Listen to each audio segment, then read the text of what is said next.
Assalamualaikum warahmatullahi wabarakatuh. Alhamdulillahirabbil alamin. Yang terhormat kepada Bapak Syahrul Anwar MPD selaku dosen pengampu Eto Matematika.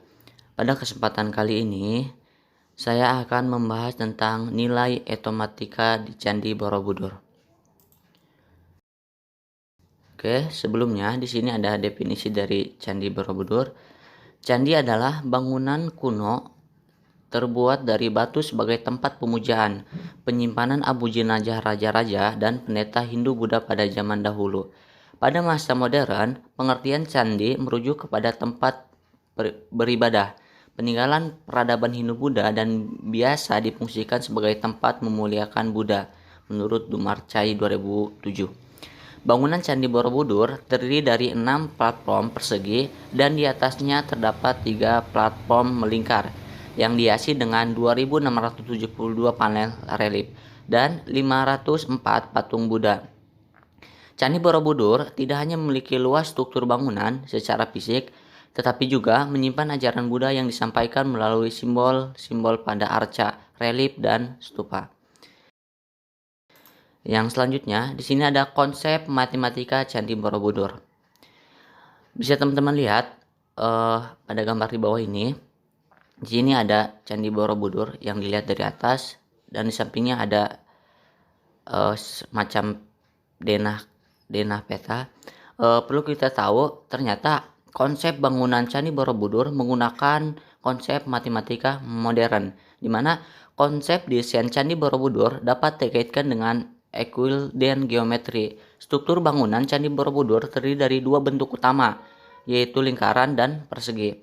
Merujuk pada bentuk utama tersebut dapat diperoleh beberapa konsep dasar bangunan Candi Borobudur yang berkaitan dengan geometri, yaitu bangun datar, bangun ruang, dan paktal. Selain itu, dilihat dari keterpaduan antar bagian bangunan, dapat diperoleh beberapa konsep matematika lainnya, yaitu bilangan, perbandingan, penjumlahan, dan teselasi. Oke, selanjutnya masih tentang konsep matematika Candi Borobudur. Konsep bangun datar dapat dilihat dari bentuk bangunan dasarnya, yaitu Candi Borobudur terdiri dari 10 tingkat, di mana tingkat 1 hingga 6 berbentuk persegi dan sisanya bentuk lingkaran, ya. Bisa teman-teman lihat di sini gambar di bawah ini, ya. Tingkat 1 hingga 6 itu berbentuk persegi dan sisanya adalah lingkarannya ke atas. Selanjutnya masih tentang konsep matematika Candi Borobudur. Konsep bangun ruang, yaitu ditemukan pada relief dan stupa Candi Borobudur. Bentuk stupa Candi Borobudur menyerupai bangun ruang kerucut dalam matematika. Selain itu, terdapat bangun ruang balok, kubus, dan relief dinding Candi Borobudur. Bisa teman-teman lihat gambar di bawah ini, ya, dimana ada berbentuk seperti balok, ya, relief, dan berbentuk seperti kubus, dan ada juga berbentuk seperti kerucut, yaitu stupa, ya. Yang selanjutnya itu masih tentang konsep matematika Candi Borobudur.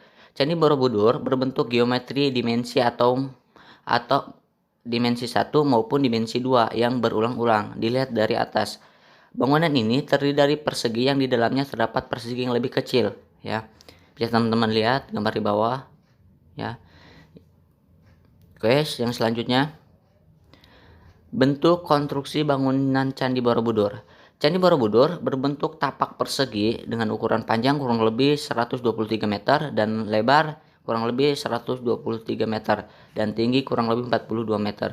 Sehingga luas candi ini adalah 15.129 meter persegi. Konstruksi awal dari Candi Borobudur merupakan tumpukan batu yang diletakkan di atas gundukan tanah sebagai intinya, sehingga bukan merupakan tumpukan batuan yang masif. Inti tanah juga sengaja dibuat berundak-undak dan bagian atasnya diratakan untuk meletakkan batuan candi. Inti tanah yang merupakan pondasi candi merupakan tanah asli bukit dan tanah uruguan sebagian pada pembentukan pola berundaknya. Oke, selanjutnya struktur Candi Borobudur ini terbagi atas 3 bagian, ya, yang terdiri dari 9 tingkat dengan rincian sebagai berikut.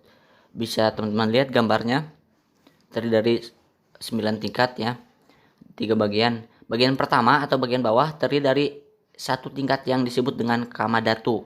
Bagian 2 atau tengah terdiri dari 5 tingkat yang disebut dengan rupa datu. Bagian 3 atau atas terdiri dari 3 tingkat yang disebut arupa datu. Oke. Oke, kita pertama bagian bawah. Bagian pertama itu bagian bawah terdiri dari 1 tingkat yang disebut dengan kama datu. Bagian bawah yang disebut kama datu adalah kaki candi yang terdiri dari bangunan selasar dan undak. Di belakang kaki candi terdapat relief yang menggambarkan tataran hidup yang masih dikuasai oleh hawa nafsu dan kenikmatan duniawi. Bisa teman-teman lihat di sini bagian bawah ya, kama datu seperti ini, dan ini adalah relief dari Candi Borobudur yang bagian pertama. Selanjutnya, bagian kedua atau tengah terdiri dari 5 tingkat yang disebut dengan rupa datu. Bagian tengah yang disebut rupa datu adalah bangunan segi 4 yang terdiri dari dinding dan pagar langkan. Di bagian rupa datu ini terdapat relief yang menggambarkan kehidupan ideal yang harus ditempuh oleh setiap individu dalam usahanya melepaskan diri dari segala kesengsaraan dan siklus reinkarnasi. Bisa teman-teman lihat gambarnya di bawah ya. Ini bagian 2 yaitu bagian tengah, yaitu rupa datu. Yang selanjutnya bagian 3 atau atas yang terdiri dari 3 tingkat yang disebut dengan arupa datu. Bagian atas yang disebut dengan arupa datu atau tanpa perwujudan adalah bangunan teras bundar yang melambangkan tujuan akhir dari setiap umat atau nirwana. Di bagian teras bundar ini tidak memiliki ragam hias kecuali sejumlah stupa yang di dalamnya terdapat patung Buddha mengelilingi stupa induk. Ya, bisa teman-teman lihat gambar di bawah. Stupa ya, di sini mengelilingi stupa induk. Oke, mungkin itu saja yang bisa saya sampaikan. Kurang lebihnya mohon maaf. Saya ucapkan banyak terima kasih. Assalamualaikum warahmatullahi wabarakatuh.